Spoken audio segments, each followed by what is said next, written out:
Creación de gráficos dinámicos.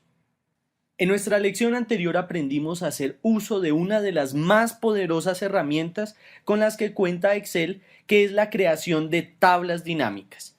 En esta lección complementaremos ese conocimiento con el uso de los gráficos dinámicos. Si en tu entorno académico o laboral necesitas generar rápidamente un informe gráfico del comportamiento de las ventas, del desempeño de los vendedores o del movimiento en cada ciudad durante cierto periodo de tiempo, esta herramienta te puede resultar muy útil.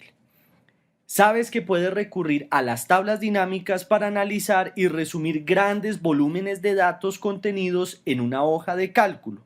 A su vez, estas tablas dinámicas pueden estar acompañadas de un gráfico que también será dinámico.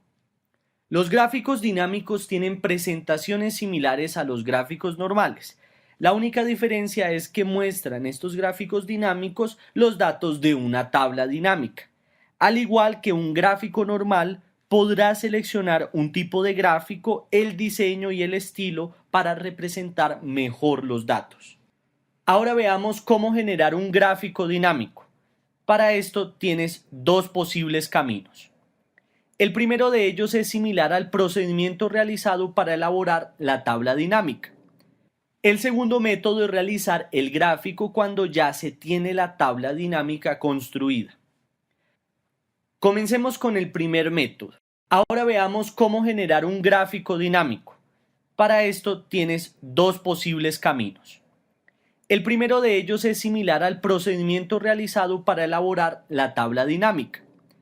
El segundo método es realizar el gráfico cuando ya se tiene la tabla dinámica construida.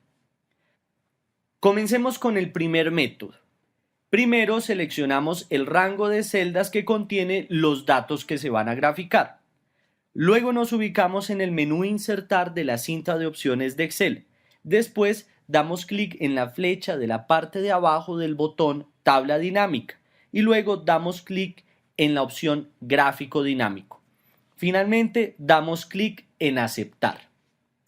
Al igual que con el proceso para crear tablas dinámicas, se generará una nueva hoja de cálculo en la tabla dinámica en blanco a la izquierda y la lista de campos y áreas a la derecha, y en el centro un espacio en blanco destinado para el gráfico.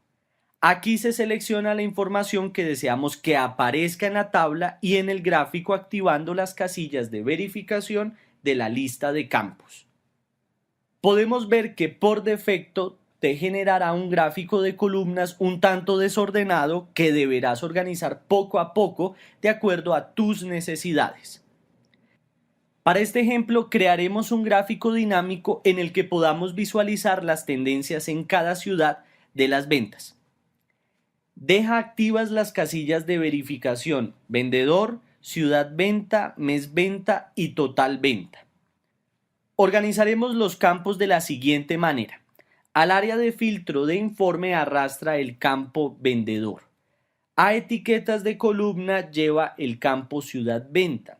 En etiquetas de fila deja el campo mes venta, deja el campo total venta o suma de totales.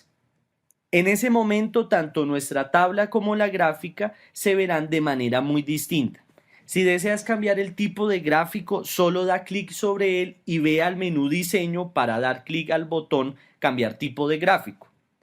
En la ventana emergente que aparece, selecciona el tipo de gráfico que desees. Para nuestro ejemplo, seleccionaremos un gráfico de columna apilada. Para terminar de dar un formato adecuado al gráfico, puedes aplicar lo aprendido en nuestra lección de tipos de gráficas básicas en Excel.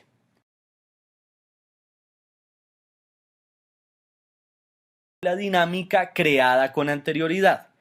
Para empezar, debes dar clic en cualquiera de las celdas de la tabla. Verás cómo en la cinta de opciones en la parte derecha aparecen dos menús agrupados como herramientas de tabla dinámica, los cuales son opciones y diseño. Si das clic en opciones y luego en el botón gráfico dinámico, aparecerá la ventana emergente para seleccionar el tipo de gráfico. La parte final del proceso es similar a la ya indicada para el primer método. Debemos configurar los campos arrastrándolos a diferentes áreas. Damos el formato a los elementos del gráfico como texto, colores, tamaños de letra, entre otros. En síntesis, hemos aprendido dos métodos para crear gráficos dinámicos. El primero arranca a partir de una tabla de información estándar con un gran volumen de datos. Hacemos la gráfica y al final escogemos el tipo de gráfico. El otro método es realizar la gráfica a partir de una tabla dinámica ya creada y luego escogemos los datos que deseamos graficar. Al final de ambos métodos configuramos espacios y áreas en la gráfica según sea la necesidad y la forma como deseamos mostrar la información.